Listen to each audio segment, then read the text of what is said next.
मई का महीना राजस्थान के लिए बहुत अहम होने वाला है, क्योंकि एक तरफ है एसआई भर्ती कर आंदोलन कर रहे हनुमान बेनीवाल, दूसरी तरफ है नरेश मीणा, जिनकी रिहाई का समय अब लगता है नजदीक आ रहा है। तो मई में अब किस तरह का इंतजार खत्म होने वाला है, बढ़ने वाला है, आंदोलनों की क्या रूपरेखा होगी और नरेश मीणा क्या वाकई में जेल से अब बाहर आ पाएंगे, बताएंगे आपको सब कुछ डिटेल में इस वीडियो में, इसलिए बने रहेगा आखिर तक हमारे साथ। नमस्कार, मैं हूं चेतना शर्मा, आप देखना शुरू कर चुके हैं संवाद भारत का, भारत के लिए। तो नरेश मीणा को जेल में बंद हुए 6 महीने का वक्त हो चुका है।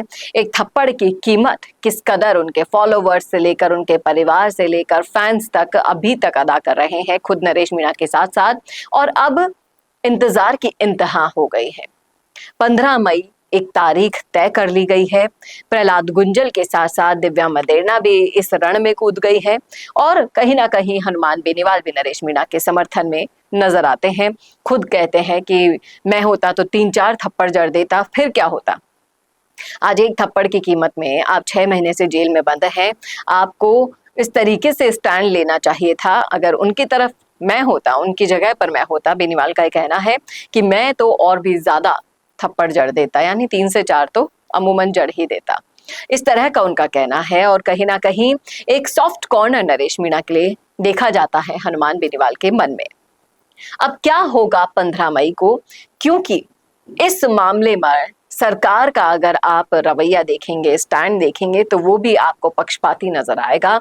जिस तरीके से नरेश मीणा के पिता को बरगलाना ही मैं कहूंगी यहाँ पर, कि उनको बोल दिया गया कि 1 महीने में आपका बेटा आ जाएगा, और 1 महीने से 2 महीने का वक्त बीत चुका है। उस आश्वासन को भी सरकार के कानों पर कोई जू नहीं रेंग रही है। वहीं दूसरी तरफ अब आक्रोश धीरे धीरे वापस बढ़ने लगा है। सरकार की जो स्ट्रैटेजी थी वो ये थी कि आक्रोश धीरे धीरे कम हो जाएगा 1 महीने में। जितना उफान, जितना उबाल हर तरफ देखा जा रहा है, हाड़ौती से लेकर पूर्वी राजस्थान तक, वो सब शांत हो जाएगा, और हुआ भी। लेकिन अब जब डेट्स पर डेट्स, तारीख पर तारीख दी जा रही है, अब ये घड़ा पूरा भर चुका है इंतजार का।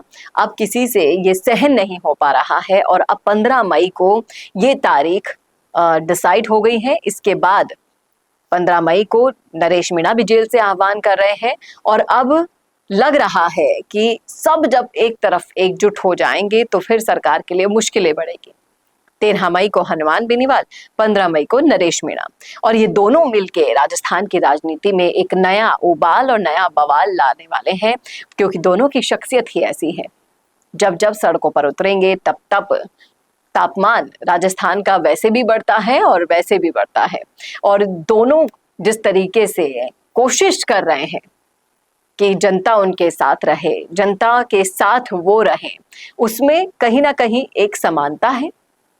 और राजस्थान सरकार की मुश्किलें बढ़ती दिखाई यहाँ पर दे रही है। बेनीवाल और नरेश मीणा दोनों अपने अपने तरीके से ये करने वाले हैं, बशर्ते सरकार अब क्या फैसला लेगी, किस तरीके से इनका सामना करेगी, ये आने वाली बात होगी। क्योंकि आंदोलन की चेतावनी देना और आंदोलन करना, इन दोनों में भी बहुत बड़ा डिफरेंस होता है।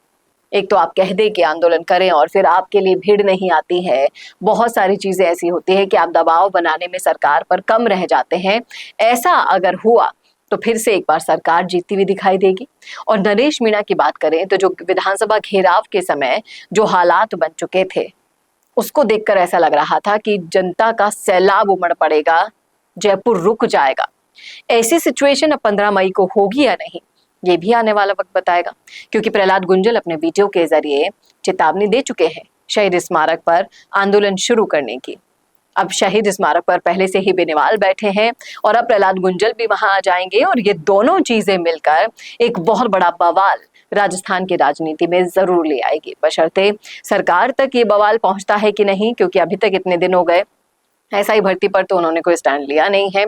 फिर ऊपर से नरेश मीणा वाला बवाल भी शुरू हो जाएगा, और एक तरफ देश की राष्ट्रीय सुरक्षा और इन सब चीजों पर भी चिंता हर नागरिक को हो रही है। दूसरी तरफ ये राजनीतिक मुद्दे हैं जो कहीं ना कहीं अब उफान पर आने वाले हैं। अब इन सब के बीच में कब क्या होगा और कितना सफल हो पाएगा, ये सवाल यहाँ पर खड़ा होता है, जिसका वक्त तो सिर्फ आने वाला जवाब, आने वाला समय ही दे पाएगा। क्या कहते हैं आप इस मुद्दे पर, रखिएगा जरूर कमेंट बॉक्स में अपनी राय। कैसा लगा वीडियो बताना ना भूलेगा, और ऐसे वीडियोस के लिए देखते रहिए संवाद भारत का, भारत के लिए। नमस्कार। भारत का सबसे तेजी से बढ़ता हुआ डिजिटल न्यूज चैनल, जिसका परिवार 4,17,000 लोगों से भी ज्यादा बढ़ रहा है। वो संवाद न्यूज चाहता है हर जिले और हर राज्य में मीडिया पार्टनर्स। तो अगर आप बनना चाहते हैं संवाद न्यूज के पार्टनर्स, तो कांटेक्ट करें नीचे दिए गए नंबर्स पर। इसके अलावा अगर आप वीडियो एडिटर बनना चाहते हैं या फिर न्यूज इंडस्ट्री में बतौर इंटर्न सब सीखना चाहते हैं, तो संवाद न्यूज के जयपुर हेड ऑफिस में काम करने के लिए संपर्क करें स्क्रीन पर दिए गए नंबर पर।